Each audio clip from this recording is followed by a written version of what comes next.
Alhamdulillahilladzi amarna an nusliha ma'ishatana bilailir ridha was sa'adah wa naquma bil wajibat fi ibadatihi wa taqwa.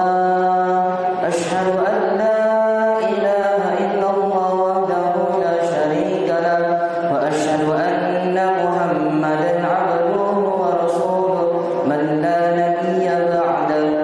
Allahumma salli wa sallim ala ashrafil anbiya'i wal mursalin wa ala alihi wa sahbihi ajma'in, amma ba'd. Fa ya ibadallah, usikum wa nafsi bi taqwallah, faqad fazal muttaqun. Qala Allah ta'ala fi kitabihil karim, bismillahirrahmanirrahim, ya ayyuhalladzina amanu taqullaha haqqa tuqatih wa la tamutunna illa wa antum muslimun. Ma'asyiral muslimin wa jumratal mu'minin, sebagai pembuka pada kesempatan kali ini, khatib memberikan wasiat kepada kita semua untuk senantiasa meningkatkan takwa kepada Allah Subhanahu wa taala dengan cara selalu mengerjakan segala apa yang diperintahkan dan juga menjauhi segala apa yang dilarang oleh Allah Subhanahu wa taala. Semoga dengan ketakwaan tersebut kita diberikan kemudahan, kelancaran dan keberkahan dalam menjalankan hidup. Amin ya rabbal alamin. Hadirin sidang salat Jumat yang dirahmati oleh Allah Subhanahu wa taala. Indonesia merupakan negara dengan sumber daya alam yang sangat melimpah.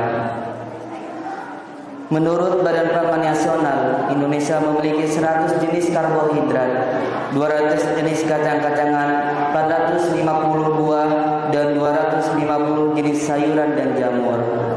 Namun, keberkahan yang Allah berikan kepada negara Indonesia tercinta, rasa-rasanya masih banyak yang belum bersyukur atas nikmat tersebut.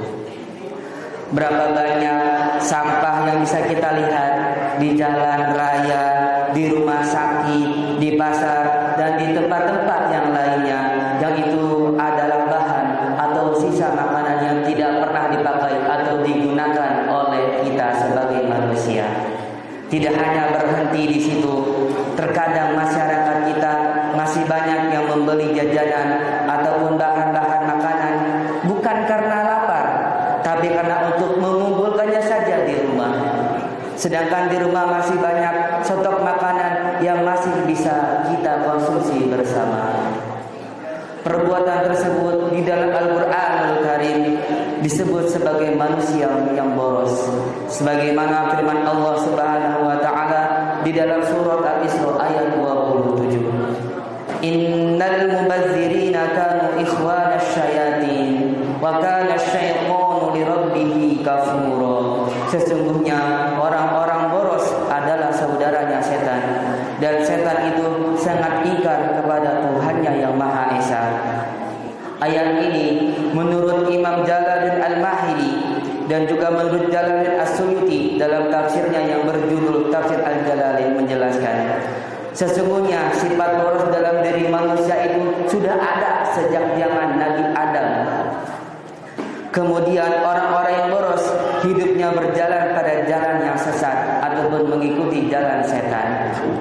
Maka penjelasan yang disampaikan dalam kitab tersebut adalah setan sangat ingkar terhadap rezeki atau nikmat yang Allah beri. Maka sesungguhnya manusia yang boros, yang melampaui batas itu adalah saudaranya setan. Na'udzubillahi min dzalik. Tidak hanya berhenti dari sifat boros itu sendiri, kita juga harus memperhatikan kondisi perut kita masing-masing. Jika tidak dilandasi dengan aturan yang kuat, porsi yang cukup, maka nantinya akan terjadi penyakit yang menumpuk dalam tubuh kita. Sebagaimana hadis Rasulullah SAW yang diriwayatkan oleh Imam Anas bin Malik, Lau anna li ibni Adam wadiyan min dhahabin ahabba an yakuna lahu wadiyan wa la yamliku fahu illa turab wa yatubu Allahu ala man taba. Yang artinya seandainya anak Adam memiliki sebukit emas, pasti ia akan senang jika memiliki 2 emas, dan tidak ada yang memenuhi mulutnya kecuali tanah, dan Allah menerima tobat dari siapa saja yang mau bertobat kepadanya. Hadis riwayat Imam Bukhari nomor 5559. Di dalam hadis ini menerangkan bahwasanya barang siapa yang terlalu banyak makan atau minum sehingga dirinya kembung atau terlalu kenyang, sifat-sifat setan akan menempel pada dirinya. Pertama, dia akan menjadi mudah malas. Kedua, dia akan sulit untuk bergerak.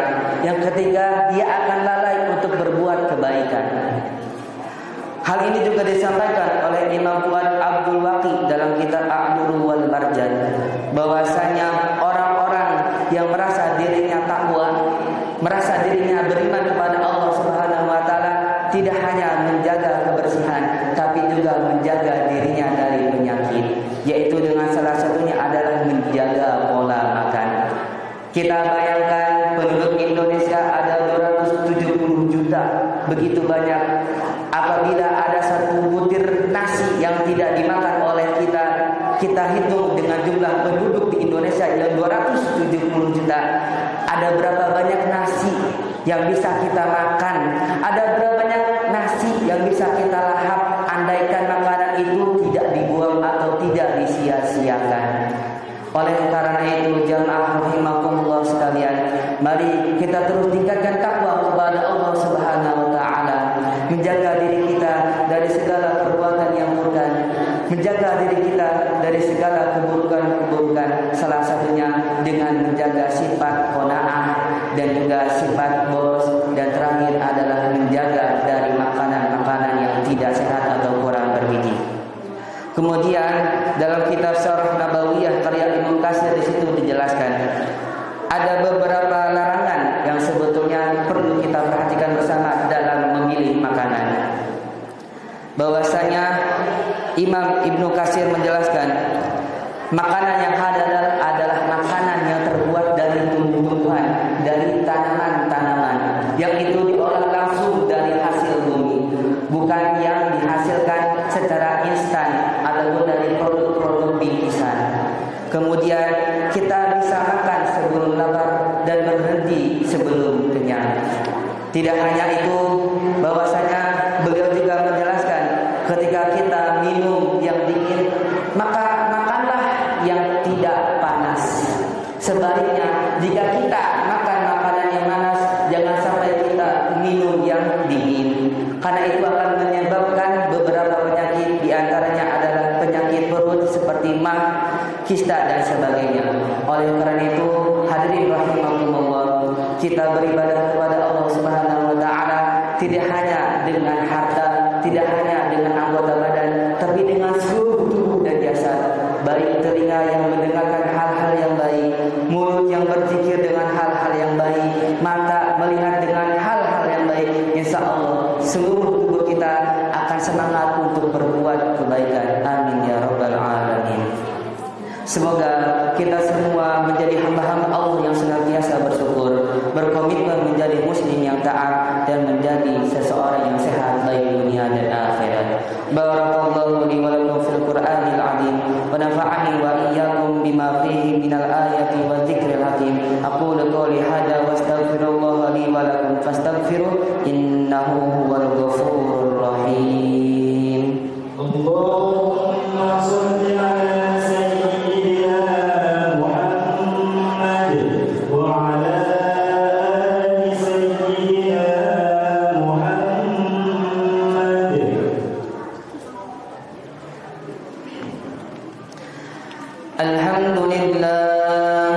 Alhamdulillah ala ihsanihi wa syukrulah ala taqwimihi wa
Tangsel